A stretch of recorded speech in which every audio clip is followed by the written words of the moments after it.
What we're going to do with implicit differentiation is it gives us another way to take a derivative of something that may or may not be a function. In other words, maybe you can't solve for y. But let's go ahead and do this first. And before I kind of tell you that, let's go ahead and do this one as if we didn't know how to do implicit differentiation. So what we would do is we would have to solve for y here. So I take a y out of both terms. And I divide both sides by x plus 1. So we'd have 3 over x plus 1, right? And then I would write it in a form where I could take the derivative. So I'd have 3x plus 1 to the negative 1, right? And then we would take the derivative. So dy dx would be constant stays there, run the power rule. So I got negative 1, x plus 1. Now it's to the negative 2. Take the derivative of x plus 1, which is just 1. So dy dx ends up being negative 3 over x plus 1 squared. So that's not a problem, right? But it is a problem here on the next one. X cubed minus 2y squared plus y equals 4. You cannot solve for y. That's the problem, right? We got a y squared, we got a y. What are we going to do to solve for y? Can't do it. So what we do is, let's go ahead and write it. We're going to take the derivative with respect to x on both sides. Derivative with respect to x, okay? And so when I'm taking the derivative with respect to x, I just do each one by one. So the derivative of x cubed is 3x squared. No problem there. But again, I'm taking the derivative with respect to x. So when I take the derivative of negative 2y squared, I say, well, the negative 2 stays there. I take the derivative of y squared. That's 2y. Now it's to the 1 power. But the problem is, I don't know what y is. Like, y might be x plus 3. I don't know what y is. So I have to take y prime. In other words, chain rule, dy dx. This is the chain rule. I don't know what y is. So I just have to say times y prime. Times dy dx. Again, imagine that y is like x plus 3 or something. I got to take the derivative of that still, right? So if the derivatives do not agree, make sure you throw on that dy dx, right? And then I take the derivative of the last one, derivative of y. Well, the derivative of y is just 1, but again, I don't know what y is. So I got to say dy dx times chain rule, right? Times the derivative of y equals. And then over here I say, well, the derivative of a constant is 0. Now remember, I want dy dx, right? I want y prime. I want dy dx. So all I got to do is take anything that doesn't have a dy dx. Let me take it to the other side. And so I got negative 4y dy dx plus dy dx equals negative 3x squared. And then I take out a dy dx. Let me factor out a dy dx from each of these. So I have negative 4y plus 1, or 1 minus 4y, same thing. And then I'm going to go ahead and solve for dy dx. So let me divide by that 1 minus 4y on both sides. So my dy dx ends up being negative 3x squared over 1 minus 4y. And now I can take the derivative implicitly. We were taking a derivative explicitly before. In other words, we could explicitly solve for y and take its derivative, and that's how we like to introduce derivatives. But now we're going to take it a little step further and take the derivative implicitly. So here's another one, that same one that we started with, that we did with the old way because we could solve for y explicitly. Let's do it with the new way. So let's take the derivative of this xy, xy plus y. Take the derivative of both sides here with respect to x. And we have x times y. So I got to use product rule. So the derivative of the first, derivative of x is just x, times the second, plus the first. Now I'm taking the derivative of y, which is 1 dy dx, plus, now I got to take the derivative of y, 1 dy dx. Again, I don't know what y is, right? Equals, the derivative of 3 is 0. Yeah. So let's take anything that doesn't have dy dx, let's take it to the other side. And let's factor out a dy dx from each of these. So I have x plus 1. So my dy dx, once I divide both sides by x plus 1, is negative y over x plus 1. Negative y over x plus 1. But remember, what was y? Remember, if we had taken this and we had solved for y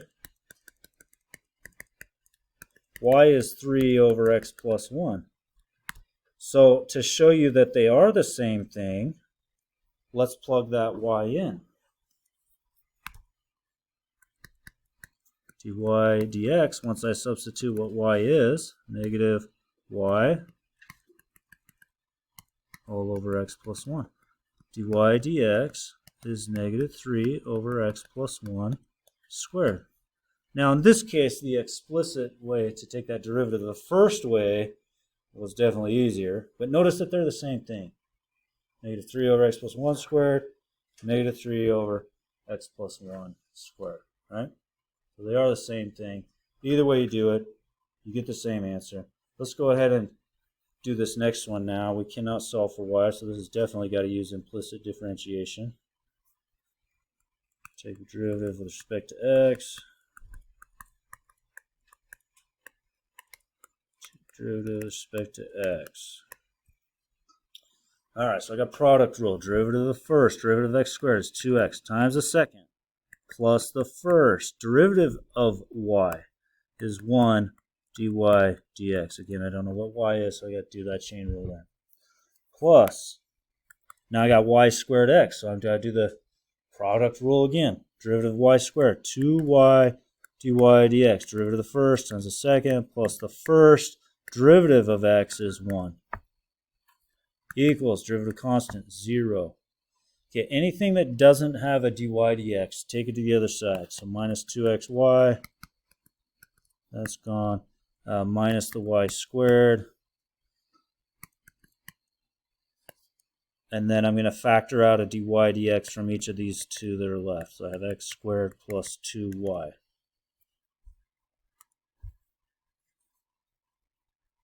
Oh, I'm sorry, x squared plus 2xy. Good grief. 2xy. And then divide everything by x squared plus 2xy. So dy dx is negative 2xy minus y squared over x squared plus 2xy. I could make that a little prettier and take like a negative y out, and I'd have 2x plus y. I could take an x out and I'd have x plus 2y, but either way, nothing cancels. So I'm left right there. All right, let's move on to our next one here. Let's go ahead and take the derivative with respect to x again of this 2xy plus 3 squared, and take the derivative over here of the sine of y. All right, so we got power rule. So 2 comes in front, 2xy plus 3. Now it's to a first power, but I got to take the derivative of the inside. And I'm going to think about this as a product, 2x times y. So the derivative of 2x is 2. Derivative of the first times the second plus the first. Derivative of y is 1 dy dx. Don't forget dy dx. Plus derivative of 3 is just the 0. So I took the derivative of the inside. Now over here I got derivative of the cosine is, derivative of the sine is the cosine.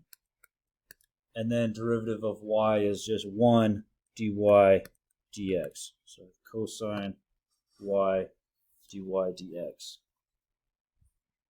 And then we keep going with that. So let's go ahead and I got 4xy plus 6, 2y plus 2x dy dx equals over here. I'm going to put the dy dx out front. And then I'm going to have to, looks like I'm going to have to FOIL this thing. So I got 8xy squared plus 8x squared y dy dx plus 12y plus 12x dy dx equals dy dx cosine of y. Let me get all my dy dx's on one side. Let me take anything that doesn't have it to the other side.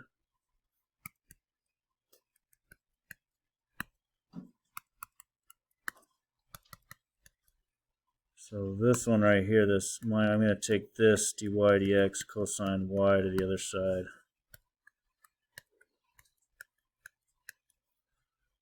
And then I'm going to take a dy dx out of each of those. So dy dx, and I've got, what, 8x squared y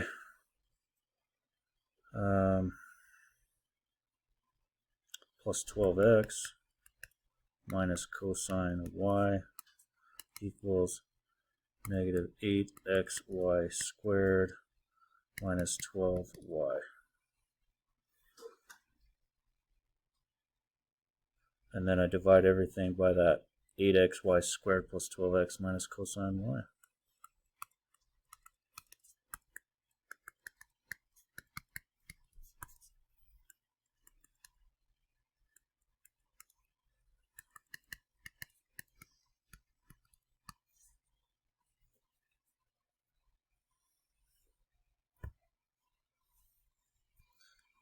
Go ahead and, whoops, let me get a different color. Oh, there we go.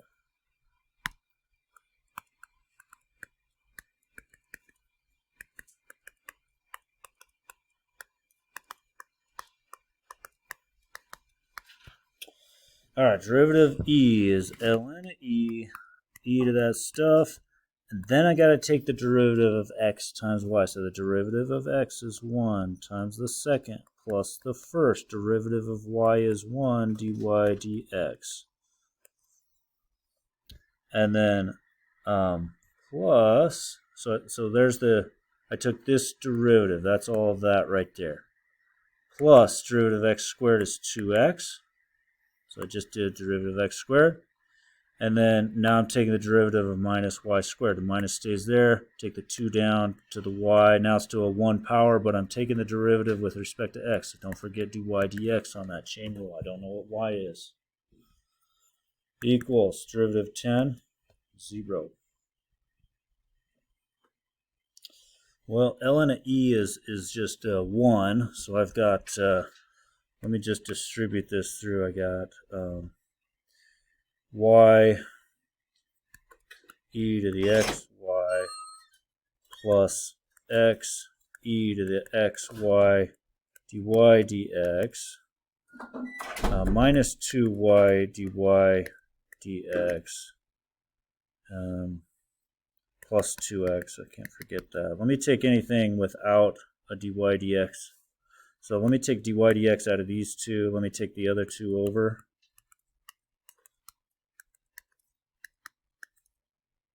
So I took this one over and that one over. So I have a minus y e to the xy minus 2x. All right. And then I divide everything by that x e to the xy minus 2y. So my dy dx ends up being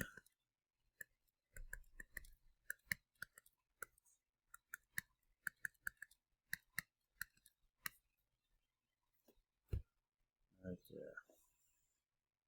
So here we're going to go ahead and take not only the first derivative, but we're going to take the second derivative as well. So let's go ahead and find the first derivative implicitly.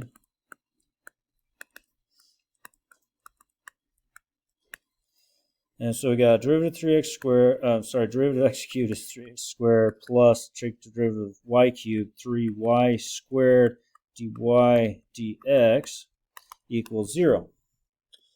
Let's go ahead and take that over. So we got 3y squared dy dx equals negative 3x squared. So it looks like our dy dx, once we divide both sides,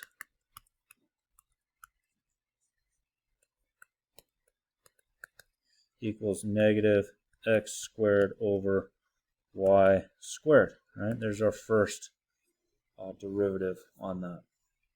So now let's go ahead and take the derivative of that.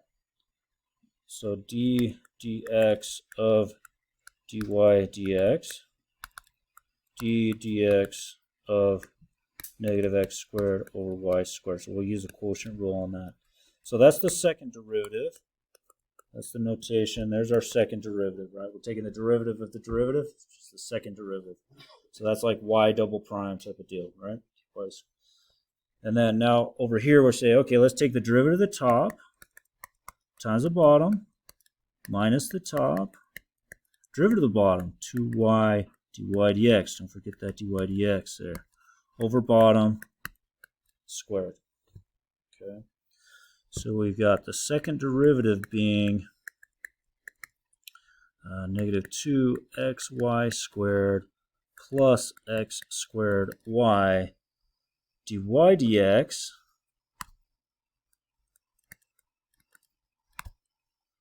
all over y to the fourth.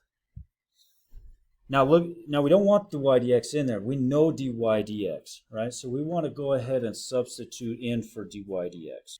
And I did miss a 2 right there. Sorry about that. I missed that 2 right there. Make sure you throw that 2 in. But as I was saying, make sure you replace the dy dx, right? So we'll go ahead and replace dy dx. What was dy dx? Remember, it was negative x squared over y squared. So we can substitute in the first derivative. So we got negative 2xy squared plus 2x squared y. Put that dy dx in, which is negative x squared over y squared. And this is all over y to the fourth.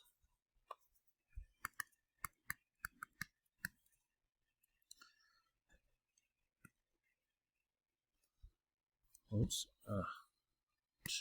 Come on. What's this doing?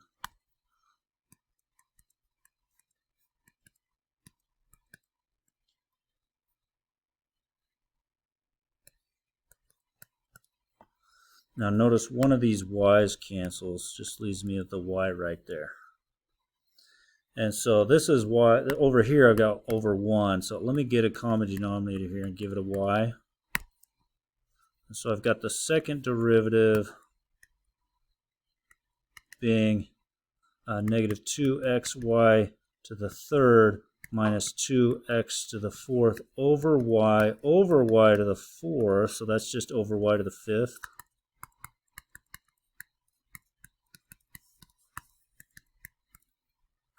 And there's our second derivative.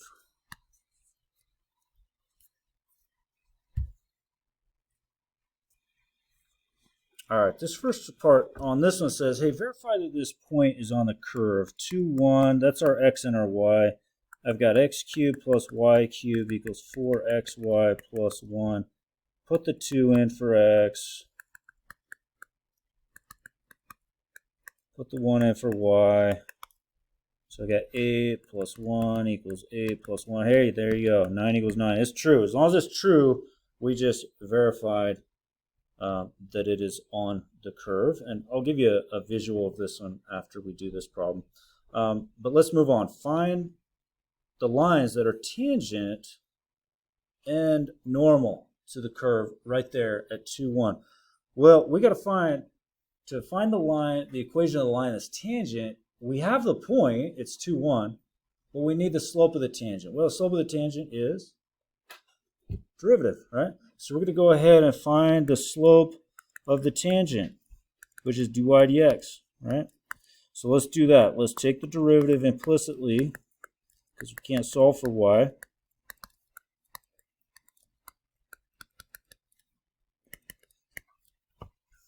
And we got 3x squared plus 3y squared dy dx equals derivative of the first times the second plus the first. Derivative of y is 1 dy dx plus 0. And we get all our dy dx's on the left-hand side. So 3y squared minus 4x. I take everything over to the other side. I'd have 4y minus 3x squared. And then dy dx would be 4y minus 3x squared over 3y squared minus 4x. Now, we want the derivative. This is our derivative. But we want it where? We want this. We want the slope of the tangent at the point. So here's your notation. Put that vertical line there at 2, 1. So y is 1, x is 2, y is 1, x is 2. So it looks like I got 4 minus 12. I got negative 8 over 3 minus 8. So negative 5. So it looks like it's 8/5. That's our slope of the tangent at 2, 1. So now we have a point. Okay, so number 1, find the slope of the tangent. Number 2, state what you have. You have your point, and you have the slope, which is, oops, that was not 8/4, says 8/5. I'm sorry. Negative 8 over negative 5 is a positive 8/5. So you have your point and you have your slope. Remember, this is your slope. Y minus y1 equals m, x minus x1. So y minus y1, the y value, equals 8/5 x minus 2.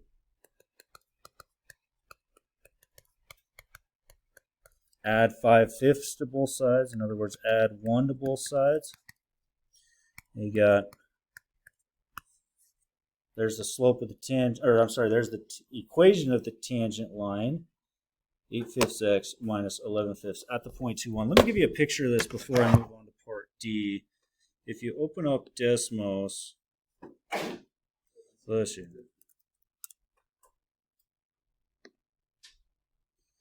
And you punch that, let's see, it was x cubed plus y cubed 4xy plus 1. That's equals 4. Okay, there's our funky looking curve there. Let me put on the point. It was at 2, 1, and let me label that point. So we wanted the equation of the tangent line through that. We found that the slope was 8/5. But more specifically, the equation of it was 8/5 x minus 11/5. And there in green shows you that beautiful tangent, right? Line, tangent at the point 2, 1 to the curve, right? Now let's go back and do part B on this, which is asking us find the equation that is normal to the curve. Normal, meaning perpendicular to the curve. Well, if it's perpendicular, and we know this slope was 8/5. Remember, the perpendicular slope's product would be -1. So the perpendicular slope, if you're normal, would take that 8/5 and it would flip it over and change the sign. So my slope is now -5/8 at same point, 2, 1. I just want it to be perpendicular to the tangent this time. Normal to the curve is another way of saying that. I want it to be normal to the curve. Y minus y1 equals m, x minus x1. Y minus 1 equals the -5/8 x minus 2. And you got -5/8 x plus 10/8 plus 1 plus 9/4. So let's go ahead and look at that one. -5/8 x plus 9/4. So let's look at the normal now to the curve.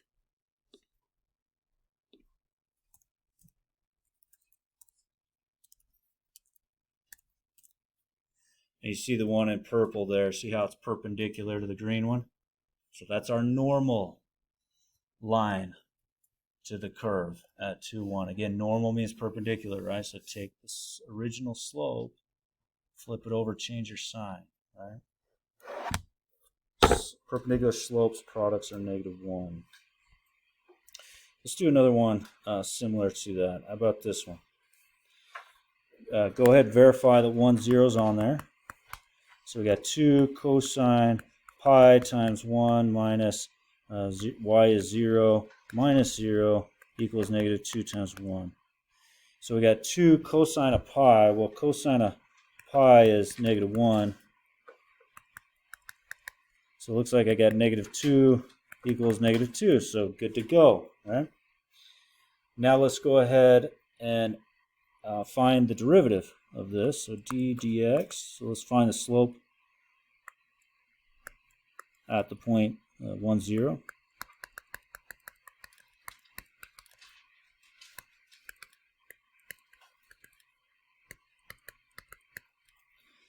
So 2 derivative of cosine negative sine pi x minus y. I got to take the derivative of pi x minus y. That is pi times 1 minus derivative of y is 1 dy dx. And then minus, now I'm taking the derivative of y, 1 dy dx. Equals, derivative over here is negative 2x. I'm sorry, negative 2. Derivative of negative 2x is negative 2 times 1, right? So I've got, let me write this as negative 2 sine pi x minus y pi minus dy dx minus dy dx equals negative 2. I got to distribute this through. So I have negative 2 pi sine pi x minus y plus 2 sine pi x minus y dy dx minus dy dx equals negative 2. Take this one over to the other side. Take a dy dx out of both of those. 2 sine pi x minus y minus 1 equals negative 2 plus 2 pi sine pi x minus y. And divide by that 2 sine pi x minus y minus 1. So dy dx equals negative 2 plus 2 pi sine pi x minus y over 2 sine pi x minus y minus 1. Okay. And then we're going to go ahead and do that at the point which was 1, 0. So dy dx, we wanted the slope of the tangent at 1, 0. So I got negative 2 plus 2 pi sine pi times 1 minus 0 over 2 sine pi times 1 minus 0 minus 1. All right, we got negative 2 plus 2 pi. I know the sine of pi is 0, so that's going to clear all that out. And then down here I got 2 sine of pi, which is 0, minus 1. So it looks like I got negative 2 over negative 1. So my slope ends up being 2. dy dx at 1, 0. My slope is 2. So now I know, hey, my slope is 2 at 1, 0 on this curve. Y minus y1 equals the slope, x minus x1. So I got y equals 2x minus 2. And you could take a look at that in decimals if you wanted to. But if you want to do, now we want to do the normal. So the perpendicular to the tangent there, right? What would the normal be? Well, if my slope is 2, then the normal would have a slope of, instead of 2 over 1, negative 1 over 2 at 1, 0. And then I go y minus y1 equals m x minus x1. So y ends up being negative 1/2 x plus 1/2. So last one we're given x times the cosine of y equals 1. We're going to go ahead and take that derivative, and then we'll evaluate the derivative at that point. So derivative of the first times the second plus the first. Now the derivative of cosine is negative sine y, but I got the derivative of y, which is 1 dy dx. Again, we don't know what y is, right? So we have to use that chain rule. Derivative of 1 is 0. So I got cosine of y minus x sine y dy dx equals 0. Take that cosine of y over. And so I got negative x sine of y dy dx equals negative cosine of y. And so your dy dx is negative cosine of y over negative x sine of y. So your dy dx is cosine of y over x sine y. Or you could say dy dx is the cotangent. Cosine of y over sine of y is the cotangent of y over x. That's the same thing, right? Well, we want to find this at 2 comma pi thirds.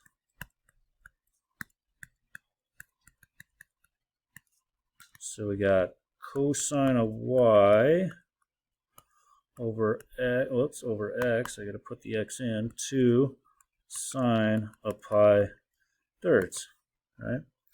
And so you look on your, pi thirds. You got 1/2 root 3 over 2, right? Pi thirds. So cosine of pi thirds would be 1/2. Sine of pi thirds, root 3 over 2.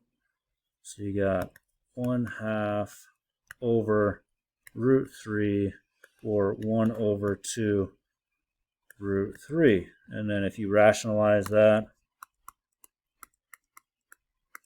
you got root 3 over 2 times 3, which is 6. So dy dx at 2 comma pi thirds is root 3 over 6 for that one. Thanks so much for watching. See you next time.